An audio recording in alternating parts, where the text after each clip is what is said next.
Saglit po tayong manalangin. Panginoon, sa hapong ito, kayo po ang manguna ng aming pag-aaral ng iyong salita. Nawa o Diyos, maging malinaw ang inyong mensahe sa amin sa hapong ito upang kami ay makasunod sa nararapat at naaayon sa iyong kalooban. Ito ang aming samot dalangin sa pangalan ni Jesus. Amen. Nagpapatuloy po tayo sa isang mini-series na ating ginagawa tuwing January, ang Clear the Air, Burning Issues Confronting Christians Today. At ang ating pong topic ngayong hapon ay ang mga mapanganib na nauuso sa relihiyon ng ating panahon, mga religious fads na meron pong panganib na dala para sa ating mga iglesia. Uumpisahan natin sa linggong ito ang isang maiksing serye, katulad ng sinabi ko, ng mga mensahe na maglilinaw sa sinasabi ng Biblia tungkol sa mga issue at katanungan na umiiral sa ating mga usapan sa panahon ngayon. Sa araw na ito, pag-uusapan natin ang panganib na dala ng mga maling doktrina at kaisipan katulad ng prosperity gospel at ng attractional ministry. Papaliwanag ko po yan mamaya. Sa susunod na mga linggo, tatalakayin din naman natin ang divorce, annulment, and remarriage. Naku, napakainit na topic po. At personal financial management or managing personal finances. Mga issue na malapit sa ating mga karanasan at kuminsan sa ating mga personal na sitwasyon sa ating panahon ngayon. Mga kapatid, may pagkakapareho ang dalawang maling kaisipan at doktrina na ating pinag-aaralan ngayon. Ang kanilang pagkakapareho ay ganito. Pareho nilang isinusulong ang paniniwala na ang ating buhay espiritual, ang ating kaligtasan, ang ating buhay sa mundong ito ay by human achievement. Na ang salvation ay by human achievement. Imbis na by divine accomplishment. No? Ang sabi sa Biblia sa Romans 3:20, "For by works of the law, no human being will be justified in his sight, since through the law comes knowledge of sin." Paulit-ulit pong sinasabi sa Biblia na hindi po natin maaaring iligtas o palauguin ang ating buhay spiritual ng sa ating sariling gawa. Ang paraan po ng Panginoong Diyos ay by divine accomplishment. Ang ating pong kaligtasan, ang ating pong paglago sa buhay spiritual ay natamo na ng ating Panginoong Hesus nung siya ay mamuhay sa mundo at namuhay ng walang kasalanan, natupad niya ang requirements ng batas ng Diyos. At nung siya ay namatay sa krus, napagbayaran niya ang dapat sanay ating utang dahil sa ating mga pagkakasala. So by divine accomplishment po ang paraan ng Diyos, itong mga maling kaisipan na ito, prosperity gospel, attractional ministry, by human achievement ang kanilang isinusulang. Ang mga nagtutulak ng mga kaisipang ito ay umaasa sa personal manipulation upang maging matagumpay. Personal manipulation. Habang ang tinuturo naman ng Biblia ay ang pagsulong ng divine revelation. Ayon sa kanila o sa kanilang tinuturo, ang sinasaad nila ay kaya nating maging mabuti, kaya nating maligtas, at kayang maging matagumpay ang isang church. Lumaki, yumaman, dumami, sa pamamagitan ng personal manipulation. Ang ating paniniwala bilang isang biblical church, at ang sinasabi ng Biblia ay ang lahat ng tagumpay sa ating iglesia, ang paglago nito, ang paglaki nito, ay naaayon o naisusulong sa pamamagitan ng divine revelation. So, on the one hand, ang paniniwala ng prosperity gospel at ng attractional ministry ay by human achievement ang spiritual life. Imbis na by divine accomplishment. Ang sabi sa Biblia sa Titus chapter 3 verses 5 to 7, He saved us, not because of works done by us in righteousness, but according to his own mercy, by the washing of regeneration and renewal of the Holy Spirit, whom he poured out on us richly through Jesus Christ our Savior, so that being justified by his grace, we might become heirs according to the hope of eternal life. Divine accomplishment. Ang sabi naman ng prosperity gospel, ang aming pong success, ang aming pong strategy ay nakabase sa personal manipulation. Gagalingan ko, pagagandahin ko, aakitin ko kayo. Personal manipulation.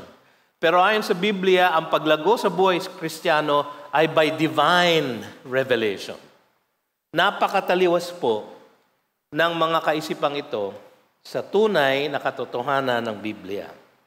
Ayon sa ating teksto, babalikan natin saglit ang ating teksto sa Galatians chapter 1. Ang kaligtasan sa susunod na buhay at ang kapalaran sa buhay na kasalukuyan ay galing lahat sa ating Diyos.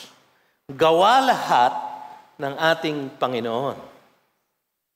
Ang sabi sa verse 3, ang kapayapaan sa Diyos ay dahil sa grasya ng Diyos. Sabi niya, grace to you and peace from God, our Father, and the Lord Jesus Christ. Kung wala pong grace, wala pong peace.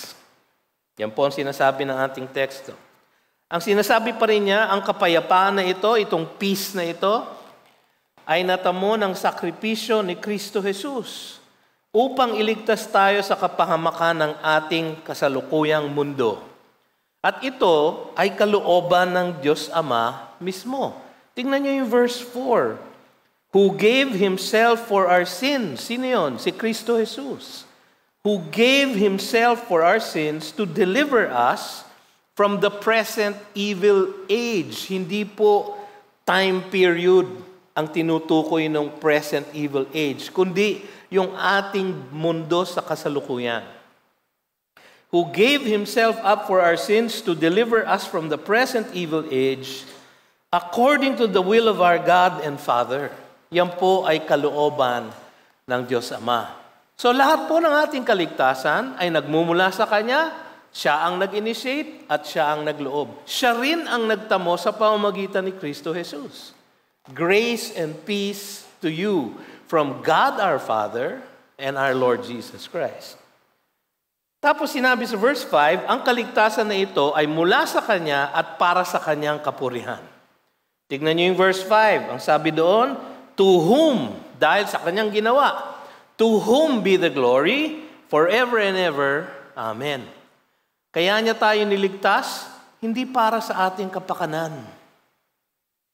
Siguro nagtataka kayo, ganun ba, Pastor? Oo.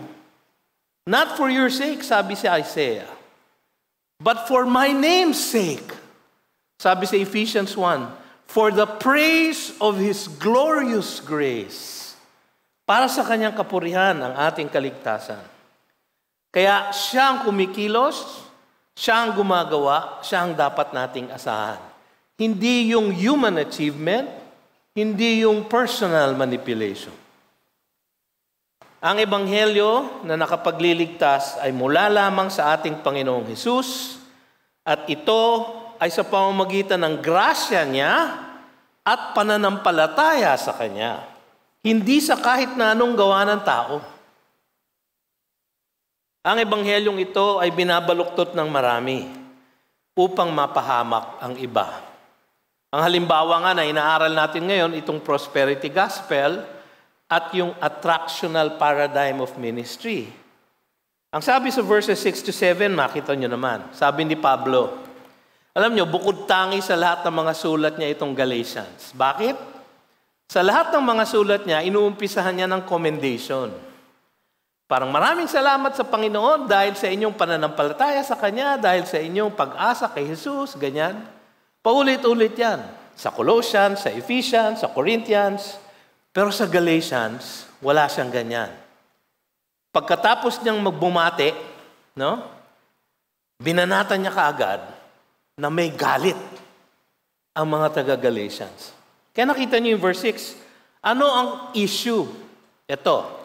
I am astonished that you are so quickly deserting Him who called you in the grace of Christ and are turning to a different gospel. Sabi niya, not that there is another one. Wala naman talagang ibang katotohanan, wala naman talagang ibang paraan para tayo maligtas, wala naman talagang ibang mabuting balita kundi ang gospel ng ating Panginoong Hesus. Not that there is another one, but there are some who trouble you.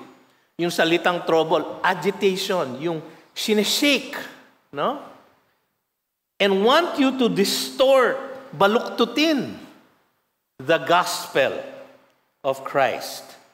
So yun po ang ating pinag-aaralan ngayon. Itong prosperity gospel at yung attractional paradigm of ministry ay attempt ng iba na ma-distort ang gospel of the Lord Jesus Christ. Na umasa ang tao sa human achievement imbis sa divine accomplishment.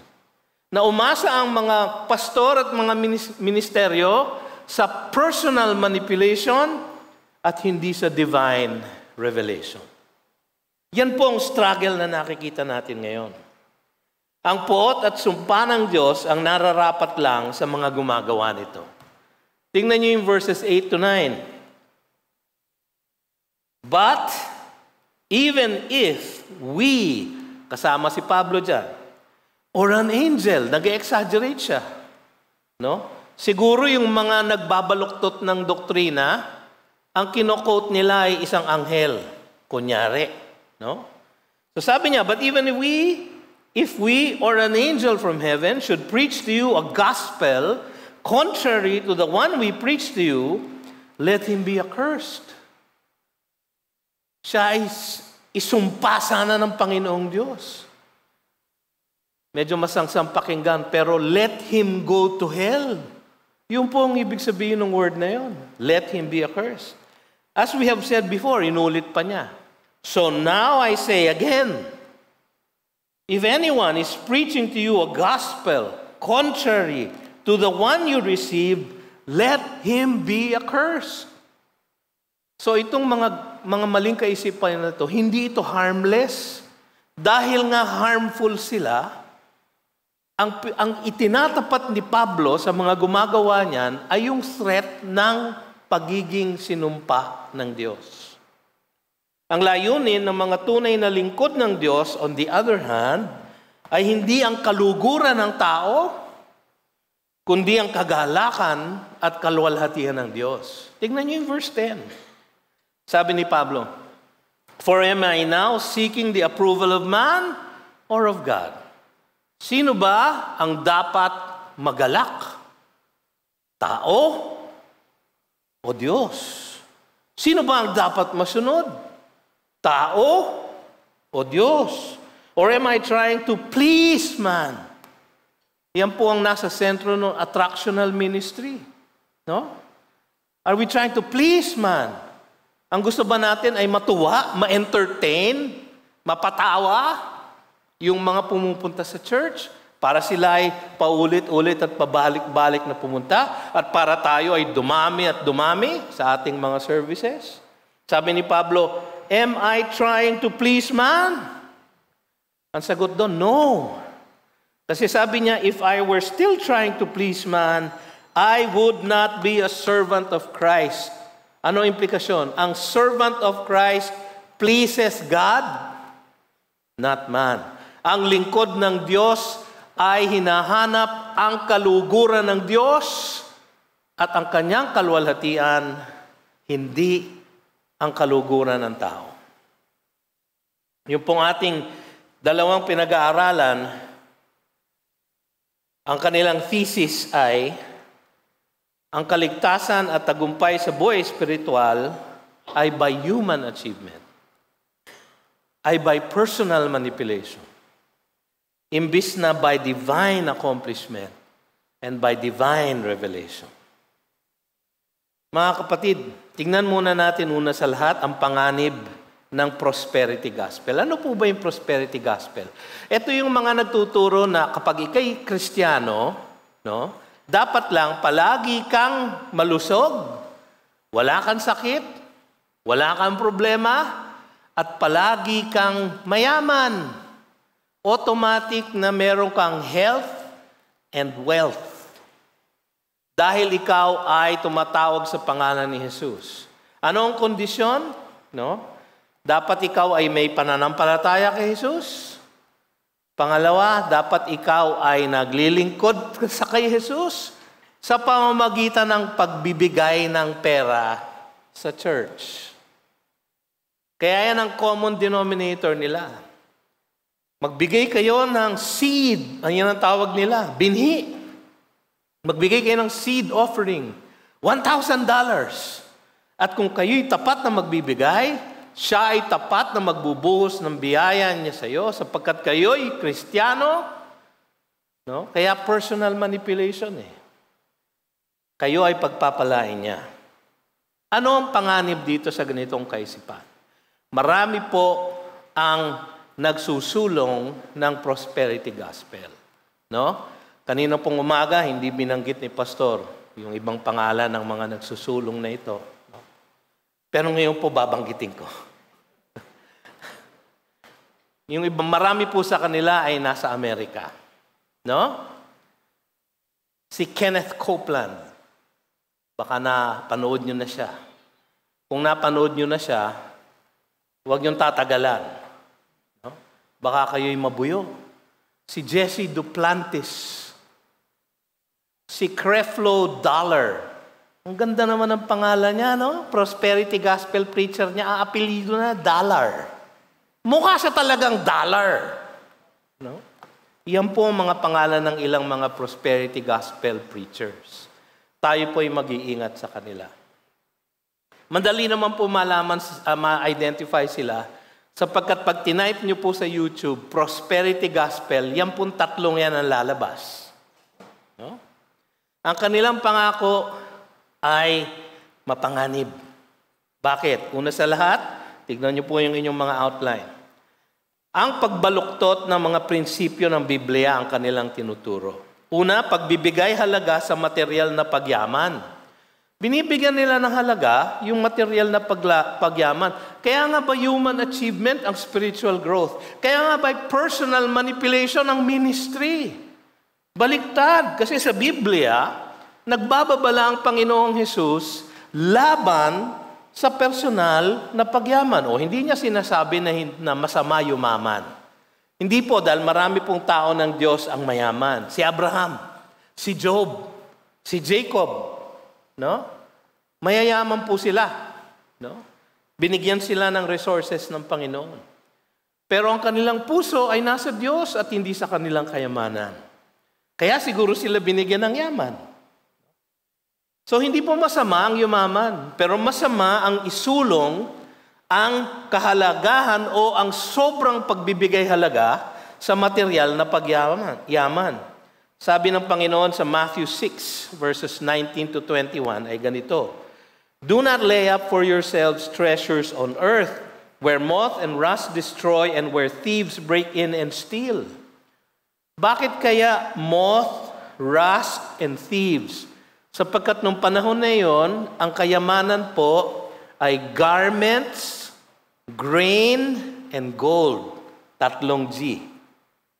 Garments, kinakain ng moth. Grain ay nabubulok, rust. Gold ay nananakaw. So maring iba na ngayon ang ating panahon, no? Ngayon, pastor, ano na? Cryptocurrency, no? Kapag kayo ay mayroong lumalapit sa inyo at mag-invest kayo sa Bitcoin. No? Mga kapatid, wag. Wala pong halaga ang Bitcoin. Wala pong value behind Bitcoin. Yan ang cryptocurrency.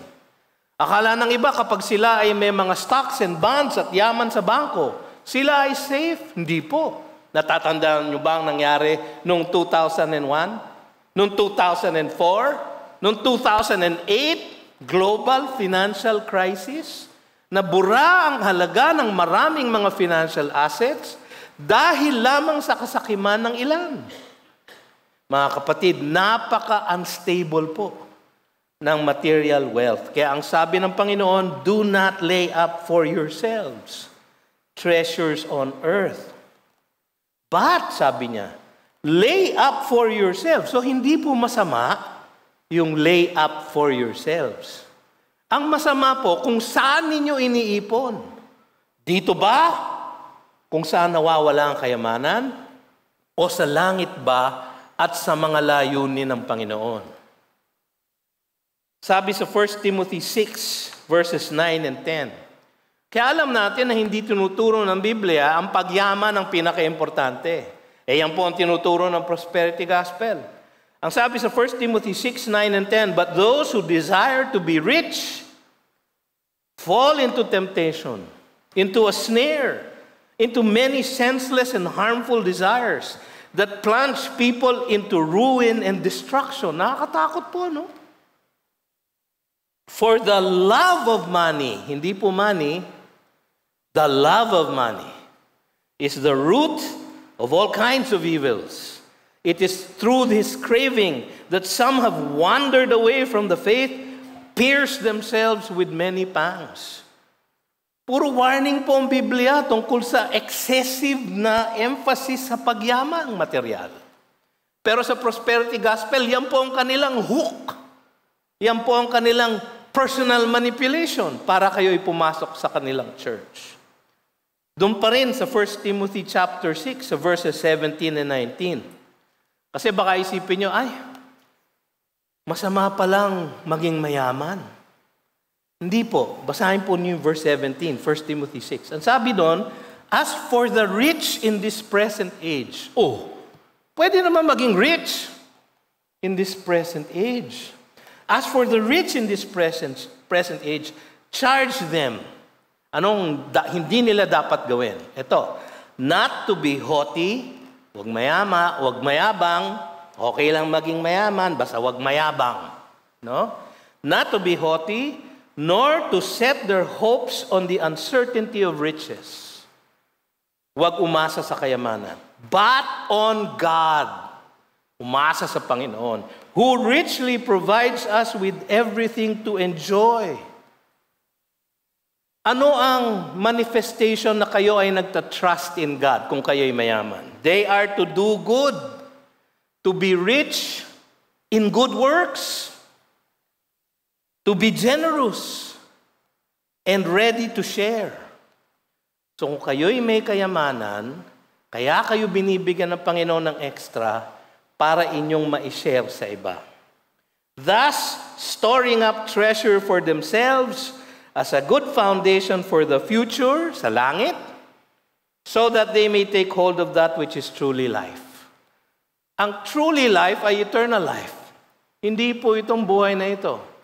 Ang buhay na ito, saglit lang. Ang kayamanan sa buhay na ito, mawawala, maaagnas, mananakaw, matutunaw. Pero ang kayamanan ng ating iniipon sa langit sa pamamagitan ng pagbibigay sa mga layunin ng Diyos at sa pamamagitan ng paglilingkod sa Kanya ay habang buhay, walang hanggan. So, binabaluktot ang prinsipyo ng Biblia. Pagyaman daw ay sukat ng tunay na pananampalataya. Kung hindi ka mayaman, wala kang faith. Yan po ang turo ng prosperity gospel. Personal manipulation. Diba? Faith by human achievement. Diba? Pag kulang ka ng faith, ang sign niyan ay wala kang kayamanan. So, pagka hindi mo nakuha yung blessing mo, so nagbigay ka ng 1,000 pesos dun sa prosperity gospel preacher. Tas hindi naman gumanda ang iyong buhay. Ang may kasalanan, ikaw. Wala ka kasing faith. Yan ang kanilang selling point. Maniwala kayo, may mga naniniwala dyan. Maraming naniniwala dyan. Ang church po natin hindi ganyan. No? Parang ang halos, hindi na kami humingi ng offering, hindi ba?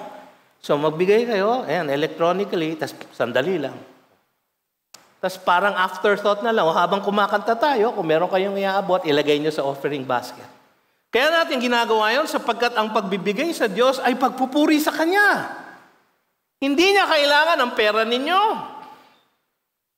Hindi. Siya ang may-ari ng lahat. Yung pagbibigay po ay isang pribilehiyo na binibigay niya sa atin. Pero para sa prosperity gospel, Kailangan nyo magbigay kasi tanda yan ng pananampalataya nyo. Mali po, no? Ang pagyaman ay sukat ng tunay na pananampalataya. Ang pagiging mahirap ay sukat ng walang pananampalataya. So, paano na lang si Jesus? Na ni walang bahay, ni walang tirahan. Ang dala lang niya ay kanyang karamtan at yung bag na dala niya, yun lang ang kanyang pag-aari. Paano na lang si Pablo? Paano na lang si Pedro? Paano na lang yung lahat ng mga disipulo? Paano na lang yung lahat ng mga unang mananampalataya sa Jerusalem na naghirap at nagutom? Sila ba ay walang pananampalataya? Pangalawa, tinuturo nila, bukod sa pagbabaluktot ng prinsipyo ng Biblia, ang pagpapahalaga sa sarili. Ito ay ang pagbaluktot ng law of reciprocity. Ang panalangin, ang faith, ginagawa nilang kalakal. Kapag kayo'y naglingkod, kapag kayo'y nagbigay, kayo ay bibiyayaan ng Panginoon. Inaabuso nila yung sinabi sa Malakay 3:10 na magbigay kayo ng inyong ikapo at tignan ninyo, subukin niyo ako dito, sabi sa Tagalog, kung hindi bubuksan ko ang durong-awan ng langit at ibubuhos ko sa inyo ang biyaya na hindi niyo maipupuno. Inaabuso nila yung Luke 6:38. Magbigay at kayo bibigyan, siksik, liglig, umaapaw. No? Inaabuso nila yun. Hindi po gano'n ang prinsipyo noon. Pagpapahalaga sa personal na ganansya ang kanilang tinuturo. Yung personal gain ang importante. Kasi yun ang sukat ng faith. Sabi sa 1 John 3:16, by this we know love, that He laid down His life for us, and we ought to lay down our lives for the brothers. Personal gain ba yun? Hindi po, di ba? Sa Philippians chapter 2, verses 3 and 4, do nothing from selfish ambition or conceit, but in humility count others more significant than yourselves. Let each of you look not only to his own interest, but also to the interest of others. Personal gain ba yun? Hindi. Self-sacrifice for the service of others. Yun po ang turo ng Biblia. Mark 10, verses 42 to 45. Sabi ng ating Panginoong Jesus, Jesus called them to Him and said to them, you know that those who are considered rulers of the Gentiles lord it over them. Inaabuso sila. Dominahan sila. They lord it over them. And their great ones exercise authority over them. But it shall not be so among you. But whoever would be great among you must be your servant. Hindi personal gain ang tinuturo ng Biblia, kundi self-sacrificing service. And whoever would be first among you must be slave of all. Radikal ang Biblia, no? For even the Son of Man, ang ating Panginoong Jesus, kahit na siya, sabi niya, came not to be served, but to serve, and to give His life as a ransom for many. Self-sacrificing service ang tinuturo ng Biblia. Ang sabi ng prosperity gospel, hindi, ako muna. Ganansya ko muna, bago ikaw. Kaya yung mga pastor doon, kami muna ang yayaman. Bago kayo. Kasi para siyang Ponzi scheme, parang pyramiding. Kung sino yung nasa tuktok, yun ang yumayaman. Yung mga nasa baba ang nagbibigay at nagpapayaman sa kanilang mga pastor. Yung mga pastor nila lumilipad sa mga private jet, nakatira sa mga mansyon na malaki, sumasakay sa mga kotseng mga gara, habang ang kanilang mga miyembro sa church ay naghihirap, nangungutang sa kanilang credit card para maibigay ang kanilang seed of faith. Inaabuso sila ng kanilang mga pastor. Pagpapahalaga sa sarili ang tinuturo. Pangatlo, pagbabawas ng kalagaan ng pagdurusa. Kung ang pagyaman ng sukat ng pananampalataya ang pagdurusa, ay tanda ng kawalan ng pananampalataya. So, paano na yung mga tinuturo ng Biblia na ituon sa gantimpala sa langit at hindi sa ginhawang makalupa? Sabi sa Luke 9:25, for what does it profit a man if he gains the whole world and loses or forfeits himself. Sabi sa Luke 12:13 to 21, hindi ko babasahin lahat. Alam niyo yung kwento na ito, di ba? Yung rich na farmer, no? The land of a rich man produced plentifully, sabi dito. Siya ay nagpagawa ng maraming barns, maraming fields, kanyang hinord ang lahat ng kanyang kayamanan, at ang sinabi niya sa sarili niya, eat, drink, and be merry. For many years, relax. So relax ka na lang, kasi nagkamal na siya ng maraming salapi. Ang sabi ng Diyos sa kanya, fool! Sa Tagalog po, medyo masangsang pakinggan. Ulol, sabi niya. Fool! Hibang! Sabi niya. This night your soul is required of you. And the things you have prepared, whose will they be? Yan po ang turo ng Biblia. Ang turo ng prosperity gospel po, baliktad. Ang nagdurusa ay hindi banal. Sabi sa Romans 8:17, and if children then heirs, heirs of God and fellow heirs with Christ, provided we suffer with Him, in order that we may also be glorified with Him. For I consider that the sufferings of this present time are not worth comparing with the glory that is to be revealed to us. Ang ating pong pananampalataya is a faith of deferred satisfaction. Ang ating pong satisfaction ay mapupuno, ay mabubuo sa susunod na buhay. Kasi kung ang best life ninyo ay ngayon, ang next life ninyo ay sa impyerno. Kung itong best life nyo, ang susunod ay hindi best life. Mga kapatid, napakamapanganib po ng ganitong katuruan. Sabi sa James chapter 1 verses 2 to 4, count it all joy, my brothers, when you meet trials of various kinds. When, not if. When, sigurado na kayo ay makakadanas ng pagsubok. Ang sabi ni Pablo kay Timothy sa 2 Timothy 3:11, those who desire to live righteous in Christ will be persecuted. Sabi sa Matthew 5 ng ating Panginoon, blessed are those who are persecuted for righteousness' sake. Bakit niya sasabihin yon? Kung ang pagiging suffering o pagkaroon ng suffering ay isang tanda ng walang pananampalataya. Mali po ang tinuturo. Tingnan naman po natin yung isa. Yung attractional ministry. Ganon din po ang filosofiya. Human achievement. Personal manipulation. Imbis na divine accomplishment at divine revelation.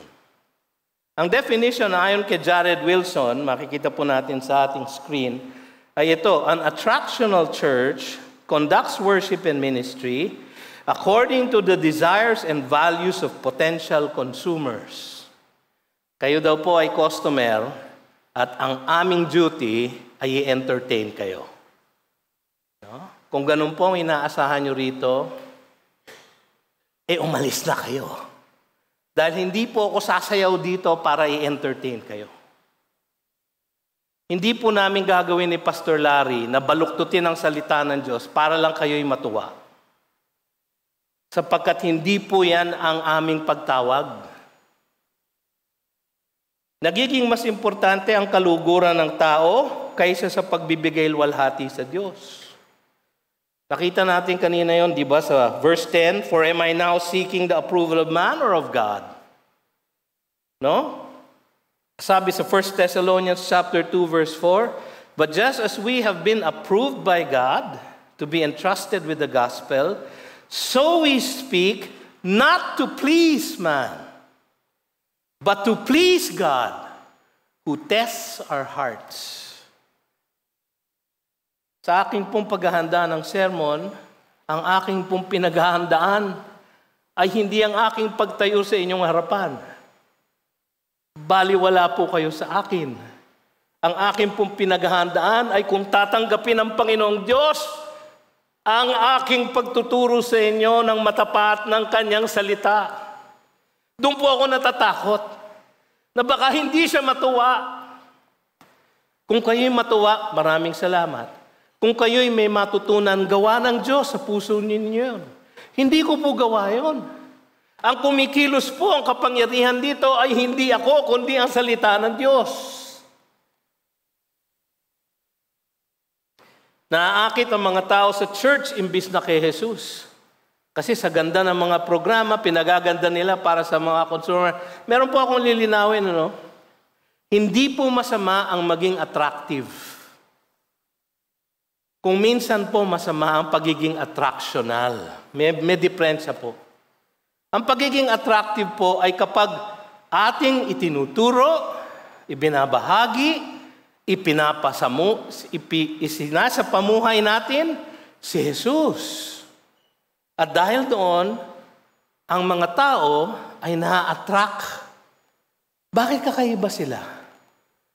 Bakit meron silang kapayapaan na wala ako? Bakit meron silang kapangyarihan sa buhay nila na hindi ko nararanasan? Hindi yung kapangyarihan na magic, kundi yung kapangyarihan ng mapagwagian ang pagsubok, mapagtagumpayan ang paghihirap. Bakit sila meron nun ako wala? Yung po ang pagiging attractive.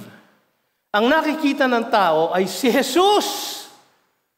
Hindi po yung ating mga programa. Hindi po yung ganda ng pag-awit. Hindi po yung galing ng preacher o kung yung preacher ay celebrity pastor. Naku mga kapatid, kung ako po ay parang nagiging celebrity pastor na bitayin nyo na po ako. No? Hindi ako pwedeng mabuhay sa mundong ito na ma-violate ko ang pagtawag ng Diyos sa akin. Naaakit ang mga tao sa church imbis na kay Jesus.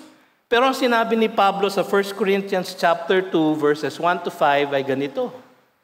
And I, sabi ni Pablo, when I came to you, brothers, did not come proclaiming to you the testimony of God with lofty speech or wisdom.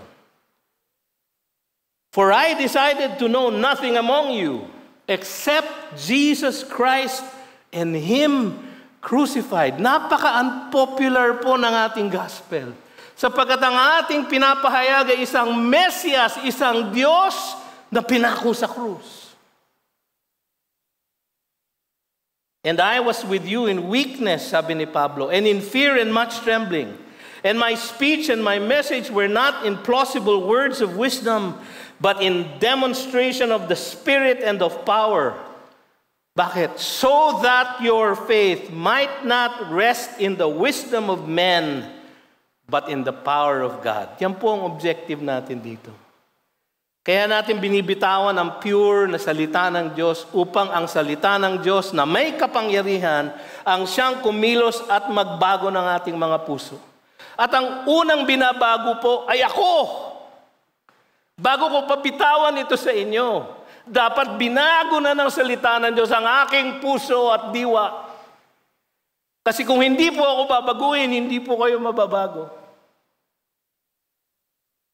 Nababaluktot ng attractional ministry ang pag-unawa ng iglesia tungkol sa tungkulin ng mga pinuno. Ang mga pinuno sa isang attractional ministry, mali ang kanilang iniisip. Sila ang mga ministry workers. Sila ang gumagawa. Ang sabi ng Biblia sa Ephesians 4:11-12 ay ito. And He gave the apostles, the prophets, the evangelists, the shepherds, and teachers para saan? To equip the saints. Sino po yun? Kayo. To equip the saints for the work of ministry, for building up the body of Christ. So alam nyo, ang pilosopya natin bilang isang church, ang nag-gather po pag Sunday ay worshipers, mga mananampalataya. Hindi po tayo nagseset ng ating worship service para sa hindi panananampalataya. Kung sila ay pumasok at inimbita po nyo, sharean po natin ang gospel kahit mula sa pulpito na ito. At yun ay ginagawa natin. Sharean po natin ang mabuting balita sa pamamagitan ng ating awit. Pero hindi natin ginagawa ang ating programa para sa kanila. Sapagkat ang ating pagpunta sa linggo, sa ating pananambahan ay upang sambahin ang Diyos. Ang ating mga awit ay para sa pananambahan niya, sa pagpupuri niya. Ang ating pananalangin, pati yung paghingi ninyo ng personal request, ay pagpapakita ng ating dependence sa Kanya. So siya pa rin ang naluluwalhati. Ang ating pagtuturo ng salita ng Diyos ay upang ma-magnify ang kanyang kalikasan na nasa kanyang salita. At siya pa rin ang napupuri sa tamang pagbibigay ng salita ng Diyos. To equip the saints for the work of ministry. Kailan po yun? From Monday to Saturday po. Ito po ang the church gathered. The church, ang kasama lang sa church, yung mga ligtas. Yung mga niligtas na ni Jesus. Meron po ba tayong nakakasama dito paglinggo na hindi pa mananampalataya? Meron po. Kasi meron tayong iba na miyembro na ng church pero hindi pa nananampalataya. Nagiging parang nakikisama lang. Nakikibagay lang. Pero hindi pa talaga sinusuko ang buhay kay Jesus. Kaya patuloy natin, inuulit ang call para sila ay lumapit. Kasi meron tayong mga kasama dito na maaaring hindi pa tumatanggap kay Jesus. Maaaring hindi pa isinusuko ang buhay kay Jesus. Kaya paulit-ulit nating tinatawag sila. Pero hindi natin ginagawa. Ang ating pananambahan ay para sa Diyos, hindi para sa tao. Doxological, hindi attractional. Doxological, ibig sabihin, para sa kapurihan ng Diyos. Nababaluktot ito ng attractional ministry. Napapalikin ito ang church, ngunit hindi ang kaharian ng Diyos. Kaya namin sinasabi sa inyo to. Kasi ang GCF po is classified as a mega church. Tayo po ay mega church. Ang kaisipan ng mundo tungkol sa mega church ay attractional yan. Ginagawa nila ang kanilang programa para ma-entertain ang kanilang mga tao, para pabalik-balik sa kanilang mga tao. Mga kapatid, kapag ano na po ang ginagawa namin, bitayin nyo na po kami lahat. Awa ng Diyos, hindi natin ever gagawin yon sa GCF. Ayaw natin na maging attractional. Gusto nating maging attractive. Gusto natin na makita ng iba si Jesus sa ating buhay, sa ating preaching, sa ating pag-aawit, sa ating paglapit sa mga hindi pa nakakakilala sa Kanya.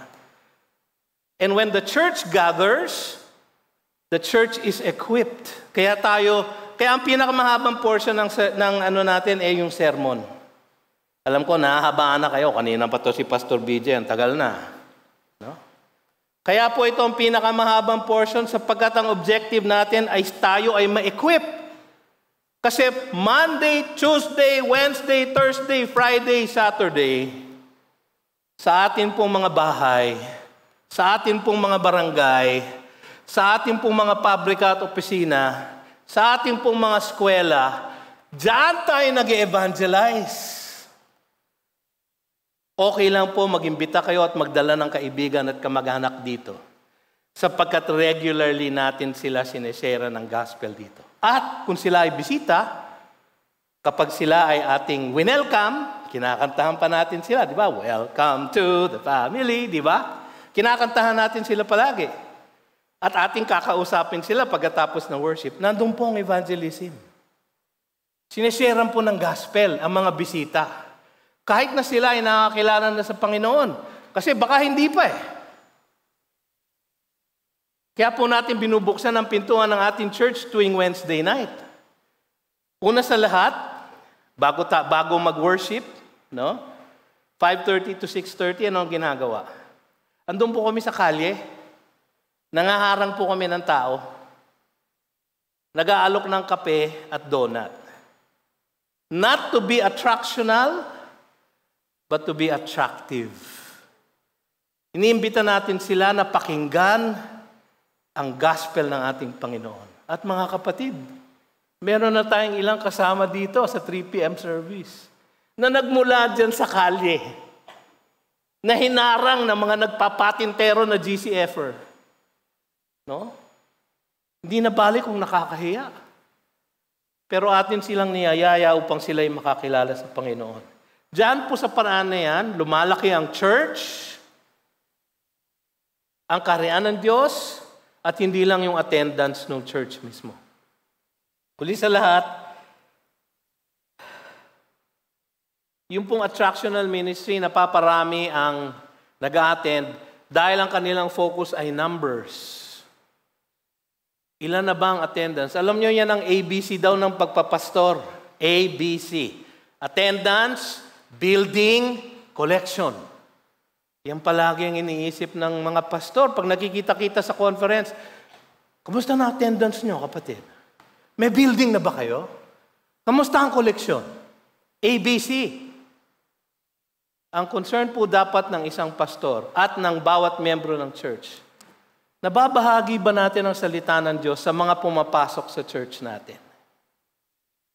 At sila ba ay pumapasok dahil nakikita nila si Kristo sa atin? O dahil tayo ay cute or entertaining? Sana po never mangyari na tayo ay maging entertaining. Gusto nating maging attractive, ayaw nating maging attractional. Mga panganib, mga kapatid, itong mga nauusong mga kaisipan na ito. Prosperity gospel, ang kanilang sinusulong ay ang kasakiman ng tao. Attractional ministry, ang kanilang nire-reward ay yung kagustuhan ng tao. Hindi ba sabi ni Pablo sa 2 Timothy chapter 4? There will come a time where they will no longer endure sound doctrine. For they will gather around themselves preachers who will teach them things that they want to hear, to scratch their itching ears.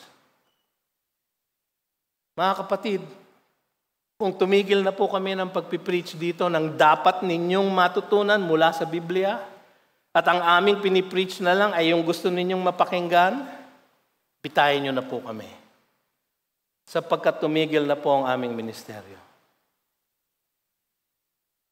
Ang ating pong church, katulad ng lahat ng Kristiyano, dapat tignan ng Matthew 6:33.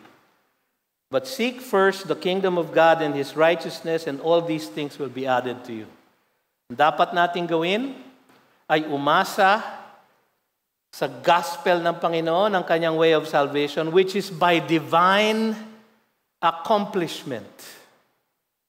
At ang kanyang way for sanctification, which is by divine revelation.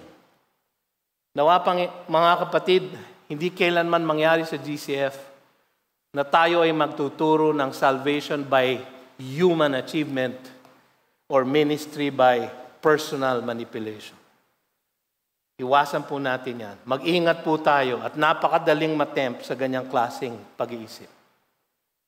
Kundi asahan natin ang pagkilos ng Diyos sa ating kalagitnaan upang tayo ay maligtas, upang tayo ay lumago, at upang ang lahat ng ating pangangailangan ay matupad niya. Tayo po'y manalangin. Panginoon, marami pong salamat sa inyong aral sa amin sa hapong ito. Nawa, Panginoon, kayo po ang magpala ng inyong salita sa aming mga puso't isipan. At sa gayong paraan, Panginoon, kami ay makasunod at maisapamuhay namin ito sa aming pang-araw-araw na buhay. Ngayon na kami ay as a gathered church, natutunan na namin ang dapat naming gawin. As a scattered church, Panginoon, gamitin mo kami na tagahatid ng inyong mabuting balita ng kaligtasan sa aming mga kamag-anak, kaibigan, kaopisina, kaeskwela, kabarangay, kapitbahay. Maraming salamat, Panginoon, sa pribilehyo na binigay mo sa amin na maglingkod sa iyo. Sa pangalan ni Jesus. Amen.